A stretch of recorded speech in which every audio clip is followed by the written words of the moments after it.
அக்கா ஏன்க்கா ஏன் இப்படி புரிஞ்சுக்காம பேசிக்கிட்டே போற? உனக்கு நான் எப்படி எப்படி சொல்லி புரிய வைப்பேன்? இங்க பாருக்கா, உண்மையாவே நடந்த பிரச்சனை எல்லாம் செல்வியால வந்தது இல்ல. அது யாருன்னு தெரியுமா? ஐயோ வேலு. ஏய், ஏன் வேண்டாங்கற? அதான் அவன் என்ன எதிர்த்தே பேசிட்டான்ல. இப்ப சும்மா தடுக்கிற மாதிரி நடிக்கிற.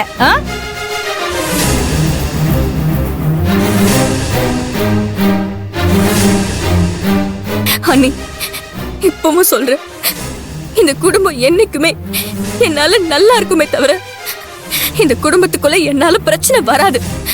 நான் வரவும் விட மாட்டேன்.